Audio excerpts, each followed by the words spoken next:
एक तरफ़ा प्यार। जब कोई भी इंसान दूसरे इंसान को चाहता है और उससे मन ही मन में मोहब्बत करनी शुरू कर देता है और इतनी मोहब्बत कि उसके लिए वो कुछ भी कर गुज़रने के लिए तैयार हो और उसके सामने वाले व्यक्ति को इसका कुछ पता ही नहीं है और उसको इस बात का अंदाज़ा भी नहीं है कोई उससे इतनी मोहब्बत कर रहा है कि पागलपन की हद तक। और एक दिन अचानक ये इंसान उस इंसान के पास जाता है और अपनी मोहब्बत का उसको इज़हार करता है और उसको बताता है कि वो उससे बेइंतहा प्यार करता है और वो उसके बिना जी नहीं सकता। अब क्योंकि सामने वाले इंसान को इस बात का कोई अंदाज़ा ही नहीं है, तो इस मामले में ऐसा होता है कि सामने वाला इंसान कई बार उसको गुस्से में झिड़क सकता है, डाँट सकता है और कई बार उसको समझा-बुझा कर ये बता सकता है कि ऐसा कुछ नहीं है। यहाँ पर उसका व्यक्ति का दिल टूटता है और वो घर पर आता है और जो उसकी तकलीफ़ है और वो फिर अपना एक डिप्रेशन में चला जाता है और उसको उसके दिमाग में अजीब-अजीब ऐसे ख़्याल आने लगते हैं कि उसने मेरे प्यार को क्यों ठुकरा दिया और ऐसी मेरे अंदर क्या कमी है?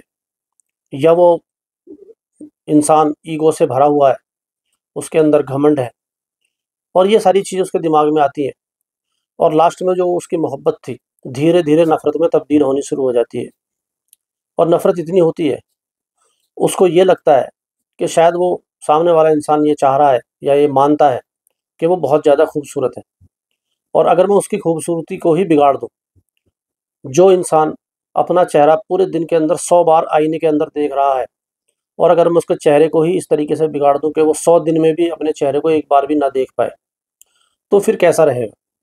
और यहीं से शुरुआत होती है एक ऐसे क्राइम की, जिसकी सज़ा हमारे देश में किसी मर्डर से या किसी रेप से कम नहीं है। मैं बात कर रहा हूँ एसिड अटैक की। तो दोस्तों आदाब, नमस्कार, सत श्री अकाल, आपका बहुत स्वागत है आपके अपने शो दानिश की ज़ुबानी में। आज की कहानी है देश की राजधानी दिल्ली से। यही जो अभी पिछला संडे गया है, 26 अक्टूबर 2025, रानी लक्ष्मीबाई इंटर कॉलेज में उसकी एक्स्ट्रा क्लासेस हैं शनिवार-इतवार की। लड़की करीब 10:52 पर अपने घर से ई-रिक्शा से निकलती है। कॉलेज से करीब 200 मीटर दूर ई-रिक्शा से उतरती है और धीरे-धीरे पैदल वो अपने कॉलेज की तरफ बढ़ रही थी। इसी बीच 3 नौजवान एक बाइक पर आते हैं और एक लिक्विड एक बोतल से उसके चेहरे की तरफ फेंक दे देते हैं। अब क्योंकि उस लड़की के हाथ में बैग था और उसको लगता है कि पानी के जैसा कुछ उसकी तरफ फेंका गया है, वो उस बैग को आगे कर देती है। वो जो लिक्विड था वो उसके हाथ पर गिरता है और जिससे उसके हाथ में बहुत तेज़ जलन शुरू हो जाती है और उसको ये लगता है ये कोई एसिड है और वो ज़ोर-ज़ोर से चिल्लाना शुरू करती है। आस-पास के लोग वहाँ पर आते हैं और वो बताती है कि 3 व्यक्ति अभी-अभी आए थे। उन्होंने उसके ऊपर ये तेज़ाब जैसी कुछ चीज़ मेरे ऊपर फेंकी है और मेरा चेहरा बच गया इस बैग की वजह से, नहीं तो शायद आज मेरा चेहरा भी बिगड़ जाता। अब ख़ैर लोग उसको आनन-फानन में आस-पास के हॉस्पिटल के अंदर पहुँचाते हैं और वहाँ पर डॉक्टर बताते हैं कि तुम इनको यहाँ से राम मनोहर लोहिया हॉस्पिटल ले जाइए। अब पुलिस हॉस्पिटल पहुँचती है, लड़की का बयान लेती है, तो वो यही बताती है कि उसकी कुछ एक्स्ट्रा क्लासेस थी शनिवार और इतवार की। तो इतवार के दिन 26 अक्टूबर 2025 को वो सुबह 10:52 पर ई-रिक्शा के माध्यम से वहाँ पर गई। अब चूँकि ई-रिक्शा वाले थोड़ा पहले छोड़ देते हैं, तो वहाँ से वो पैदल जा रही थी और इसी बीच 3 व्यक्ति आते हैं और उसके ऊपर तेज़ाब फेंक कर चले जाते हैं। अब ख़ैर पुलिस फ़ौरन मौका वारदात पर पहुँचती है और वहाँ पर जाकर देखती है क्योंकि बहुत सारे केस ऐसे हैं जो सीसीटीवी के माध्यम से ही सुलझ जाते हैं। अब पुलिस को लगता है कि हो सकता है कि बाइक का नंबर किसी सीसीटीवी फुटेज में आया हो और उसके हिसाब से कार्रवाई को आगे बढ़ाते हैं। लेकिन वहाँ पर जाकर पुलिस को बड़ी हैरानी होती है कि जिस जगह की ये वारदात थी, वहाँ पर कोई भी सीसीटीवी कैमरा नहीं था। अब ख़ैर पुलिस आस-पास के सीसीटीवी वगैरह देखती है और उसके बाद वापस हॉस्पिटल उस लड़की के पास पहुँचती है और वहाँ पर जाकर उसको बताती है कि वहाँ पर कोई ऐसा कैमरा नहीं था। अब तुम ही कुछ हमें ऐसी पहचान बताओ, कोई ऐसी अजीब चीज़ जिससे हम उनको पहचान सकें और उनको गिरफ्तार कर सकें। यहाँ पर लड़की बताती है कि आपको इतनी मेहनत करने की ज़रूरत नहीं है। जिसने मेरे ऊपर ये एसिड अटैक किया है, मैं उनको तीनों को जानती हूँ। अब पुलिस के लिए यहाँ पर काम बड़ा आसान हो गया। पुलिस ने कहा तो फिर ठीक है, तुम ही बताओ कि वो लोग कौन थे? तो लड़की बताती है कि एक लड़के का नाम था जितेंद्र और एक का नाम था ईशान और दूसरे का नाम था अरमान और ये तीनों बाइक पर थे और इन्होंने ही मेरे ऊपर एसिड अटैक किया है। अब यहाँ पर पुलिस फ़ौरन, क्योंकि अब लड़की जब उसको जानती है, जितेंद्र को और इन तीनों को, तो उनके घर का एड्रेस लिया जाता है और पुलिस फ़ौरन आनन-फानन में तीनों के घर पर दबिश डालती है। वहाँ पर जाकर पता चलता है कि तीनों घर से फरार हैं या कहीं पर गए हुए हैं किसी काम से। अब खैर पुलिस उनके घर को ये सख्त आदेश देकर आती है कि जैसे ही वो यहाँ पर आएँ, उनको फ़ौरन पुलिस स्टेशन भेजा जाए और उन तीनों के मोबाइल पर पुलिस फ़ोन करती है। यहाँ पर जो ईशान और अरमान थे, वो पुलिस को बताते हैं कि हम दिल्ली के अंदर नहीं हैं, हम आगरे किसी काम में आए हुए हैं और जैसे ही हम दिल्ली आएँगे, हम फ़ौरन थाने में हाज़िरी देंगे। और जब पुलिस जितेंद्र को फ़ोन करती है, तो वो बताता है कि मैं दिल्ली के अंदर ही हूँ और मैं फ़ौरन पुलिस स्टेशन पहुँच रहा हूँ। अब जो अरमान और ईशान थे वो आगरे में थे, लेकिन जितेंद्र दिल्ली के अंदर ही था। तो जितेंद्र पुलिस स्टेशन पहुँचता है और पुलिस अपनी इस कार्रवाई को आगे बढ़ाती है और पुलिस उसको बताती है कि तुमने किस तरीके से एक लड़की की ज़िंदगी ख़राब करने की कोशिश की है, जिसको सुनकर जितेंद्र एकदम हैरान हो और परेशान हो जाता है और वो कहता है कि मैं तो उस जगह पर था ही नहीं। अब यहाँ पर पुलिस को हमेशा यही लगता है और कि कोई भी अपराधी हो, सबसे पहले जो उसका वर्ड होता है वो यही होता है कि वो मौके वारदात पर था ही नहीं और वो कहीं दूसरी जगह था। इस चीज़ को सुनने की पुलिस को आदत है और पुलिस उससे कहती है कि तुमने ही वहाँ पर एसिड डाला है और लड़की ने तुम्हें पहचान लिया है। अब जितेंद्र खैर अपनी मौजूदगी के सबूत बताता है, 10:52 पर वो किस जगह पर था। अब पुलिस उसको क्रॉस वेरीफाई करती है, तो सारे सबूत ऐसे मिलते हैं कि कहीं पर वो सीसीटीवी फुटेज में दिख रहा है या जिस जगह पर वो काम कर रहा था या जिस काम से वो वहाँ पर गया था, वहाँ के लोग गवाही देते हैं। तो ऐसे सारे सबूत मिलते हैं कि जितेंद्र उस मौका वारदात पर ना होकर कहीं और था, तकरीबन उस स्पॉट से 20 किलोमीटर दूर। अब पुलिस को बड़ी हैरानी होती है कि लड़की ने खुद जिसका नाम लिया है, जो विक्टिम है, उसके वहाँ पर होने के सबूत ही नहीं मिल रहे हैं। उसके बाद खैर अरमान और जो ईशान था, ये पुलिस स्टेशन पहुँचते हैं। अब पुलिस इनसे पूछताछ करती है, तो ये भी बताते हैं कि हम तो उस वक़्त आगरे में थे और दिल्ली से तो आगरा काफ़ी दूर है। उसके बाद पुलिस उनका भी जो क्रॉस वेरीफाई करती है और उनकी भी सारे सबूत ऐसे ही मिलते हैं कि वो दोनों भाई आगरे में। अब यहाँ पर पुलिस तीनों को इकट्ठा करती है और तीनों से क्रॉस क्वेश्चनिंग शुरू कर देती है। लेकिन यहाँ पर पुलिस को एक और झटका लगता है कि ये तीनों एक दूसरे को जानते ही नहीं थे। जितेंद्र ईशान और अरमान को नहीं जानता था और अरमान और ईशान जितेंद्र को नहीं जानते थे। अब पुलिस को बड़ी इस बात की हैरानी होती है कि ये जो दो भाई हैं, ये जितेंद्र को जब जानते ही नहीं है और जितेंद्र इनको जानता ही नहीं है, ना ही इनको पहचानता है, तो फिर ये तीनों एक साथ बाइक पर कैसे बैठ सकते हैं और तीनों वहाँ पर जाकर एसिड अटैक कैसे कर सकते हैं। एसिड अटैक करने के लिए तो अकेला आदमी भी बहुत है या ज़्यादा से ज़्यादा दो, क्योंकि एक बाइक चलाएगा, दूसरा उसके पीछे बैठेगा। तो वहाँ पर ये 3 जने रिस्क क्यों लेंगे? अब क्योंकि उनकी मौजूदगी के सारे सबूत पुलिस के पास थे और पुलिस को ये लग रहा था कि ये तीनों झूठ नहीं बोल रहे हैं। लेकिन यहाँ पर जो विक्टिम है, जो लड़की है और वो हॉस्पिटल के अंदर भर्ती है, वो साफ-साफ इन तीनों का नाम ले रही है। अब खैर पुलिस को कुछ गड़बड़ लगती है और पुलिस फ़ौरन राम मनोहर लोहिया हॉस्पिटल जाती है, उस लड़की का बयान लेने के लिए।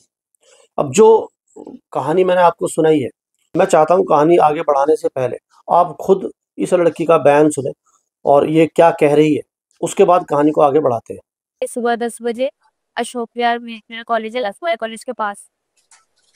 यार तीन आपको पकड़ेगा, आपका नाम हाँ, क्या नाम? जितेंद्र और तीन दोनों और थे, ईशान और अरमा। विकास के बाइक से आप कहाँ जा कॉलेज जा रही थी, आज मेरी क्लास थी। सैटरडे संडे मेरी क्लास होती है, मैं वहीं जा। धमकी दी थी क्या हुई?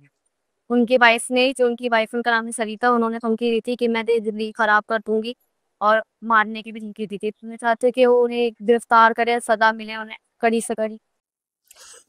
तो जैसा कि आपने सुना कि ये लड़की बिल्कुल साफ-साफ उनके नाम ले रही है और जो जितेंद्र की पत्नी है उसका भी नाम लिया जा रहा है। अब यहाँ पर पुलिस वहाँ से वापस आती है और उसके बाद ये फाइनल करती है कि चलो, अगर जो मौका वारदात है वहाँ पर सीसीटीवी का कैमरा कोई ऐसा नहीं लगा हुआ है, तो जो उसका घर था, उसके घर से लेके जो ये कॉलेज है रानी लक्ष्मीबाई, वहाँ तक के सारे सीसीटीवी फुटेज को खंगालना चाहिए। और ये कानून का एक स्लोगन भी है कि भले ही 99 जो अपराधी हैं वो छूट जाए, लेकिन किसी भी एक बेगुनाह को सज़ा नहीं होनी चाहिए। और इसी चीज़ पर सारे सीसीटीवी कैमरे खंगाले जाते हैं, तो उसमें थोड़ी कामयाबी मिलती है।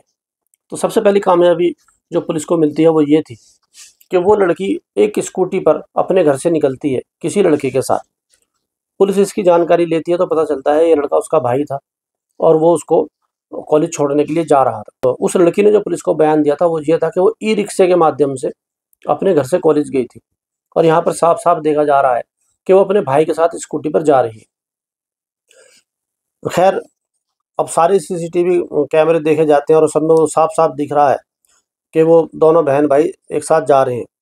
लेकिन यहाँ पर करीब 200 मीटर पहले उस कॉलेज से वो स्कूटी से अपनी बहन को उतारता है और वापस अपने घर की तरफ चला जाता है। ये भी कैमरों में बिल्कुल साफ आ रहा है कि जैसे ही उसने उस लड़की को वहाँ पर उतारा, उसके बाद उसका भाई वापस अपने घर चला गया।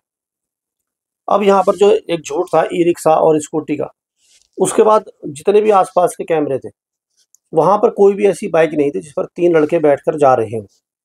यहाँ पर पुलिस बड़ी परेशान होती है। पुलिस को लगता है कि जो लड़की है, वो साफ-साफ तीनों का नाम ले रही है और यहाँ पर जो तीनों इंसान हैं, ये अपनी-अपनी मौजूदगी का पक्का सबूत लेकर खड़े हैं। अब पुलिस करे तो इसमें क्या करे? अब पुलिस फ़ौरन हॉस्पिटल जाती है।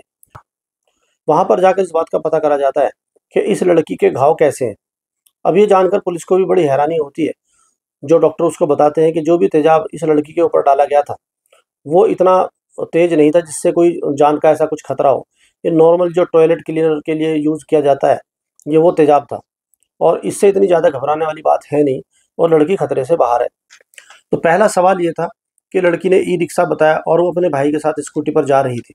कोई भी पेरेंट्स जब अपने लड़की को या अपने बच्चे को स्कूल छोड़ते हैं, तो वो सीधा गेट तक ही जाते हैं और जब तक गेट के अंदर वो बच्चा ना चला जाए, तब तक पेरेंट्स एक तरीके से उसको निहारते रहते हैं और देखते रहते हैं। यहाँ पर जब उसका भाई स्कूटी पर जा ही रहा था, तो 200 मीटर पहले उसको छोड़ने की क्या ज़रूरत थी? दूसरी बात थी कि ये तीनों एक-दूसरे को नहीं जानते थे। ये दोनों भाई जितेंद्र को नहीं जानते थे और जितेंद्र इन दोनों भाई को नहीं जानता था। और यहाँ पर जो डॉक्टर बताता है इस पुलिस ऑफ़िसर को कि उसके घाव इतने ज़्यादा गहरे नहीं हैं और वो तेज़ाब जो टॉयलेट क्लीनर वाला है, वही यूज़ किया गया है। और जो लड़की का एक स्टेटमेंट था। तो ये सारी चीज़ें जब पुलिस के सामने आती हैं, तो पुलिस फिर थोड़ी सख्ती करती है और इस बात की तह तक जाने की कोशिश करती है। अब कुल मिलाकर जो कहानी पुलिस के सामने आती है वो ये थी कि जो इस लड़की के पिता थे जिनका नाम था अकील खान, उनका कोई कारोबार था और उस कारोबार में जितेंद्र की पत्नी सरिता उनके यहाँ पर जॉब करती थी। अब यहाँ पर सब कुछ ठीक-ठाक चल रहा होता है, लेकिन अकील खान की नीयत खराब हो जाती है जितेंद्र की पत्नी सरिता पर और उसके साथ कुछ छेड़छाड़ करते हैं और इस बात का उसको गुस्सा आता है। सरिता अपने पति जितेंद्र को बताती है और दोनों पति-पत्नी सीधे पुलिस स्टेशन जाते हैं और वहाँ पर जाकर शकील के खिलाफ मुकदमा दर्ज करा देते हैं, बदतमीज़ी का और छेड़खानी का। अब खैर वो मुकदमा अपनी जगह चल रहा था। यहाँ पर अकील के ऊपर ये दबाव बनना शुरू हो जाता है कि वो कभी भी गिरफ्तार हो सकता है और जो उसके ऊपर ये धाराएँ लगी हैं, इन धारा से वो कैसे बचे? वो धारा लगती है एक बदतमीज़ी और दूसरा शोषण।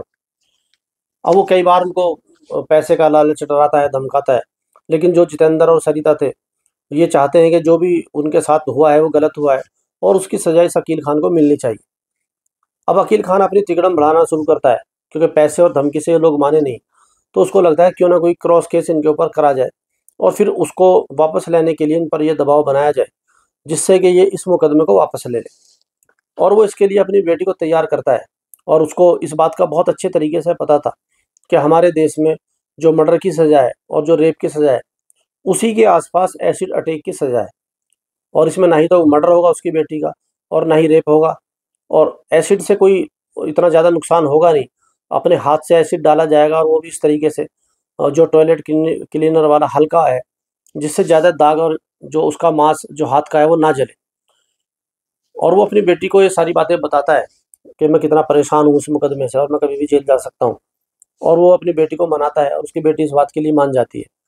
अब प्लान ये था कि संडे को जो एक्स्ट्रा क्लासेस हैं वो निकलेगी 26 अक्टूबर 2025 को और उसके बाद वो रास्ते में जहाँ पर कैमरे नहीं है क्योंकि उसका वहाँ पर आना-जाना था ही, तो उस लड़की को अच्छे तरीके से पता था कहाँ पर कैमरे हैं और कहाँ पर नहीं है। तो उसने ऐसी जगह चुनी जहाँ पर कैमरे नहीं थे और वो अपने भाई के साथ एसिड की बोतल लेकर जाती है और भाई को वहाँ से वापस भेज देती है और बोतल से खुद अपने हाथों पर दोनों बाजुओं पर वो एसिड डालती है और एसिड भले ही हल्का हो लेकिन उसने तकलीफ़ दी और वो चीखें चिल्लाने लगती है और कुछ लोग आते हैं और उसको हॉस्पिटल ले जाते हैं। तो यहाँ पर पुलिस वकील से पता करती है कि चलो ये बात हमारी समझ में आई कि जितेंद्र और सरिता से तुम्हारी दुश्मनी थी और तुम चाहते थे वो अपना मुकदमा वापस ले लें, इसीलिए तुमने उनको इस झूठे केस में फंसाने की कोशिश की। लेकिन ये जो ईशान और अरमान है, इनकी तुमसे क्या दुश्मनी है? तो ये अकील ये बताता है कि सन 2018 में यहाँ पर जो ईशान और अरमान है, इनकी माँ पर भी एक एसिड अटैक हुआ था और उसमें ये शक जाहिर किया गया था कि जो एसिड अटैक किया गया है, ये इस आकिल खान ने ही ईशान और अरमान की माँ पर करवाया था, जिससे ये दोनों भाई आकिल से खुंदक खाए हुए थे और उस वक्त भी एफआईआर और सारी चीज़ें मुकदमे वगैरह हुए थे।